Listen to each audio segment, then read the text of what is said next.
Baiklah anak-anak, sebelum kita memulai pelajaran kita pada hari ini, marilah bersama-sama kita berdoa menurut ajaran dan kepercayaan kita masing-masing, agar apa yang kita dapatkan hari ini diridhoi oleh Allah Subhanahu wa Ta'ala. Berdoa dimulai.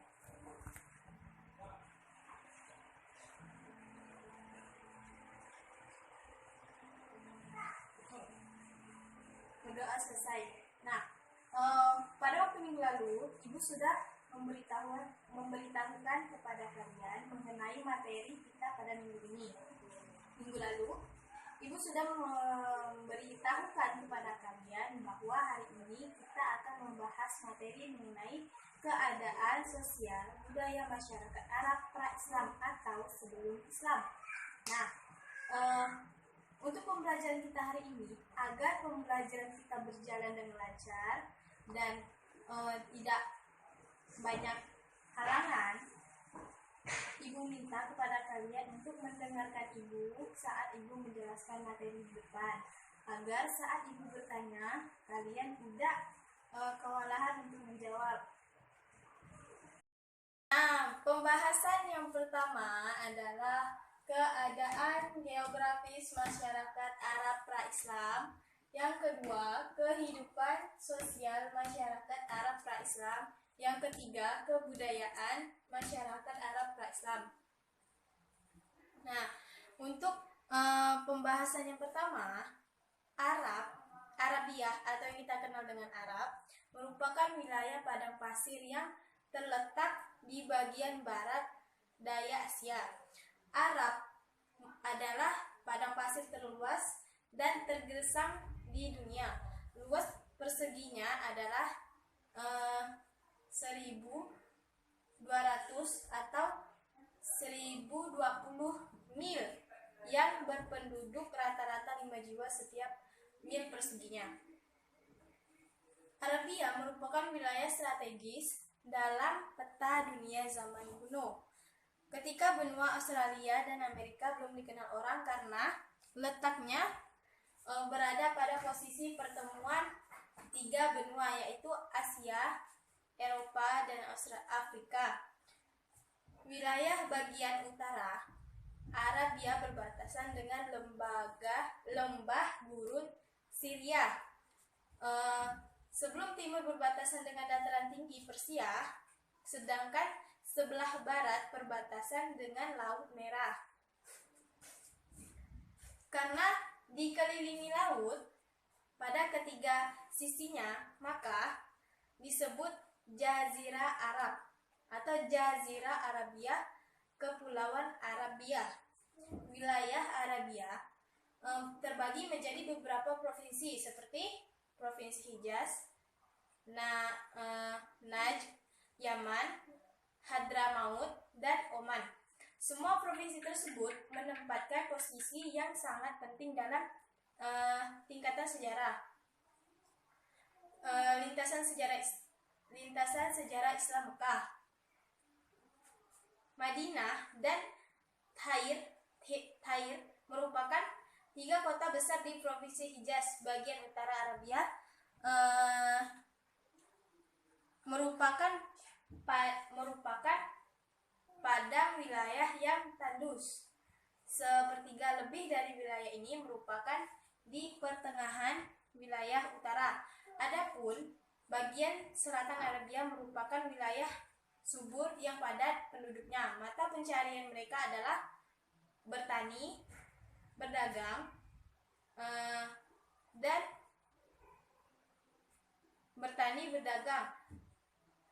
dan sebagainya.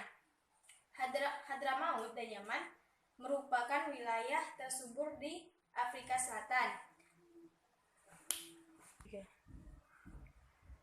Suhu udara atau iklim Arabia sangat panas dan kering, kecuali sebagian wilayahnya pesisir dan lembah-lembah yang berair. Pada umumnya, masyarakat Arabia berjiwa keras dan memiliki kesehatan yang prima untuk dapat bertahan dari keadaan iklim yang sangat ekstrim.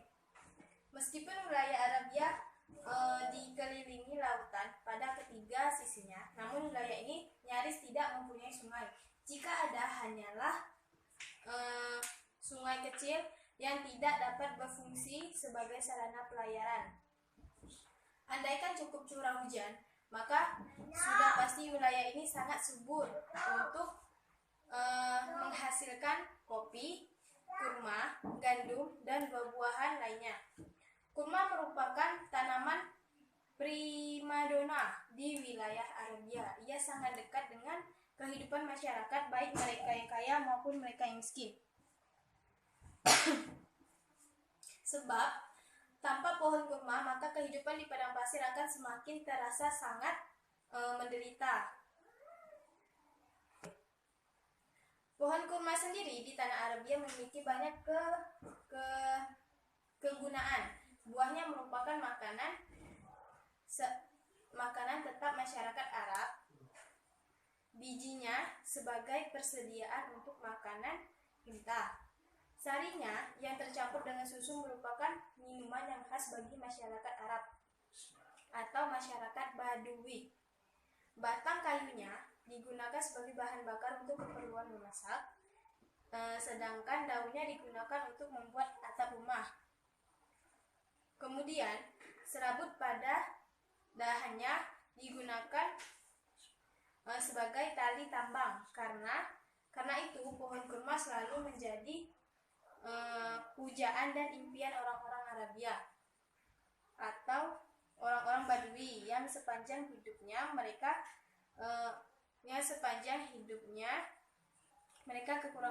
kekurangan air dan buah-buahan. Pada wilayah-wilayah pesisir pantai banyak menghasilkan buah dan sayuran. Yaman merupakan wilayah tersubur di Arabia yang menghasilkan gandum dan kopi. Pertanian mereka menggunakan sistem tadah hujan. Sementara itu jagung dan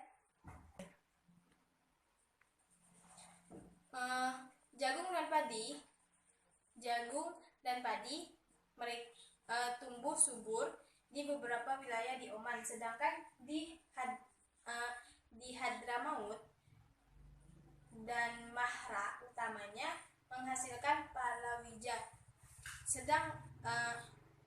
Hasil-hasil pertanian inilah yang menjadi komoditas perdagangan di Arabia. Unta, kuda, biri-biri, dan kambing merupakan binatang peliharaan yang umum di Arabia. Di antaranya binatang tersebut, unta adalah binatang yang berharga karena unta adalah hewan yang digunakan sebagai transportasi padang pasir. Selain sebagai alat transportasi, unta juga digunakan sebagai alat tukar di lingkungan. Mahar alat tukar di lingkungan Arabia. Mahar seorang gadis, denda pembunuhan, taruhan dalam perjudian. Kekayaan seorang syaikh dihitung dengan jumlah unta yang dimiliki. Dengan kata lain, bahwa unta merupakan hewan yang sangat dekat dengan masyarakat Badui, layaknya pohon kurma yang layaknya seperti memiliki berbagai manfaat. Unta pun juga demikian. Dari susu, kulit, dan dagingnya semua dapat dimanfaatkan bagi orang Badui. Kulit unta juga digunakan sebagai tenda-tenda sebagai tempat pemukiman sementara dalam perjalanan. Sedangkan kuda, bagi mereka dapat memanfaatkan untuk mengadakan penyerangan dengan gerakan yang begitu cepat, untuk berolahraga dan pemburuan. Serbuan dalam mengendarai kuda dapat berlangsung secara cepat dan tiba-tiba. Kuda juga dapat memberikan keuntungan dalam penyerangan, terutama dalam memperebutkan. Nah, untuk bagian kedua, kehidupan sosial masyarakat Arab Islam. Bangsa Arab memiliki karakter yang positif seperti pemberani, ketahanan fisik, kekuatan daya ingat, hormat akan harga diri dan martabat, penganut kebebasan, loyal terhadap pimpinan, pola hidup sederhana, ramah, ahli syair, dan sebagainya. Tapi karakter baik mereka terkikis oleh kejahiliaan mereka. Artinya mereka melakukan kebiasaan-kebiasaan buruk seperti minum khamar atau arak, sampai mabuk, judi, merampok, dan sebagainya. Mereka menempatkan kaum perempuan pada kedudukan yang sangat rendah. Perempuan dipandang ibarat binatang peliharaan dan tidak memiliki kehormatan dan kekuatan untuk membela diri. Laki-laki memiliki kebebasan untuk menikah dan menceraikan semuanya. Tradisi yang terburuk di masyarakat Arab adalah mengubur anak-anak perempuan mereka secara hidup-hidup. Mereka merasa terhina dan malu memiliki anak perempuan dan marah bila istrinya melahirkan anak perempuan. Mereka meyakini bahwa anak perempuan akan membawa kemiskinan dan kesengsaraan. Selain itu, sistem perbudakan berlaku di masyarakat Arab. Para majikan memiliki kebebasan memperlakukan budaknya.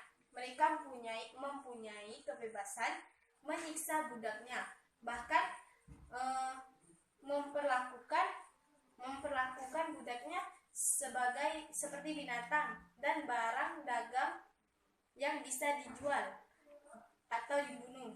Posisi budak tidak memiliki kebebasan hidup layak dan manusiawi. Untuk materi yang ketiga, kebudayaan masyarakat Arab pra-Islam. Yang ketiga, kebudayaan masyarakat Arab pra-Islam yang paling menonjol adalah bidang sastra bahasa Arab, khususnya syair Arab.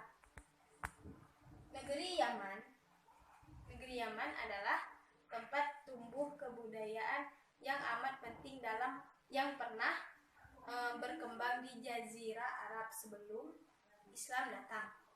Bangsa Arab termasuk bangsa yang memiliki rasa seni yang sangat tinggi. Salah satunya buktinya ialah bahwa seni bahasa Arab syair merupakan suatu seni yang paling indah, yang amat dihargai dan dimuliakan oleh bangsa tersebut. Mereka amat gemar berkumpul mengelilingi penyair-penyair untuk mendengarkan syair-syairnya. Ada beberapa pasar tempat penyair-penyair berkumpul, yaitu Pasar Ukas, Majinah, dan Zulmajas. Di pasar-pasar itulah penyair-penyair memperdengarkan syairnya yang sudah disiapkan untukku. Seorang penyair mempunyai kedudukan yang amat tinggi dalam masyarakat Arab. Bila pada suatu suku atau kabilah muncul seorang penyair, maka berdatanglah utusan dari kabilah-kabilah lain untuk mengucapkan selamat kepada kabilah itu. Untuk itu, kabilah mengadakan acara-acara dan jamuan besar-besaran dengan menyembelih binatang ternak. Untuk upacara ini, wanita-wanita cantik dan kabilah tersebut keluar untuk menari, bernyanyi, dan bermain menghibur para tamu. Upacara yang diadakan adalah untuk menghormati sang penyair. Dengan demikian, penyair dianggap mampu menegakkan martabat suku atau kabilahnya. Salah satu dari pengaruh syair pada bangsa Arab ialah bahwa syair Arab meningkatkan derajat orang yang tadinya hina, atau sebaliknya dapat menghinakan orang yang tadinya mulia. Bila mana penyair memuji orang yang tadinya hina, maka dengan mendadak seseorang yang tadinya mulia, orang tersebut mendadak menjadi orang yang hina. Sebagai contoh, ada seorang yang bernama Abdul Uzza. orang Abdul Uzza ibnu Amir. Dia adalah seorang yang mulanya hidupnya melarat. Putri-putrinya banyak, akan tetapi tidak ada pemuda-pemuda yang mau memperistrikannya atau memperistri mereka. Kemudian dipuji-puji oleh Al-Asyah, seorang penyair ulung syair yang berisi pujian itu tersiar ke mana-mana. Dengan demikian menjadi masyhurlah Abdul Uzzah itu, dan akhirnya kehidupan menjadi baik dan berebutlah pemuda-pemuda menikahi atau meminang putri-putrinya. Nah, sebelum kita mengakhiri pembelajaran kita pada hari ini, Ibu akan menyimpulkan sedikit mengenai materi kita pada hari ini. Yang pertama, keadaan geografis masyarakat Arab Islam. Yang kedua, kehidupan sosial masyarakat Arab Islam. Yang ketiga, kebudayaan masyarakat Arab Islam. Dapat Ibu simpulkan bahwa pada materi kita pada hari ini itu mempelajari bahwa pada zaman dulu sebelum sebelum Islam masuk ke Arab, itu adalah zaman pembunuhan. Kenapa Ibu bilang zaman pembunuhan? Karena pada zaman itu wanita-wanita itu atau bayi-bayi wanita dikubur secara hidup-hidup, karena bagi kaum pria wanita itu tidak bisa, bahwa bagi kaum pria perempuan itu tidak bisa diandalkan, dan bagi mereka perempuan itu hanya bisa mendatangkan masalah atau menjadi kesialan bagi mereka apabila memiliki anak wanita. Nah, bagi mereka anak laki-laki itu bisa diandalkan, pertama untuk berperang dan untuk memimpin. Maka dari itu pada zaman dulu banyak sekali pengaruh positif dan negatif yang bisa kita ambil dan bisa kita pelajari. Dan untuk selanjutnya Ibu akan melakukan pengulangan kembali atau full up, karena pada materi kita hari ini sudah Ibu jelaskan di awal pembelajaran tadi bahwa materi kita akan masuk pada materi pembelajaran untuk ujian tengah semester atau ulangan tengah semester. Nah, Ibu harap kalian di rumah belajar kembali tentang materi kita pada hari ini. Lalu semoga pertemuan kita pada hari ini menjadi berkah dan kalian semua bisa belajar di rumah agar saat Ibu bertanya materi ini kembali untuk minggu depan, kalian tidak kewalahan untuk menjawab dan kalian bisa menjawab dengan pendapat kalian masing-masing. Nah, sebelum kita menutup pembelajaran kita pada hari ini, marilah bersama-sama kita mengucapkan alhamdulillah bersama-sama. Alhamdulillahirabbil alamin. Mungkin hanya itu yang dapat Ibu sampaikan, kurang dan lebihnya Ibu mohon maaf. Mungkin ada yang ingin bertanya, kita lanjutkan pertemuan minggu depan. Sekian, terima kasih. Wassalamualaikum warahmatullahi wabarakatuh.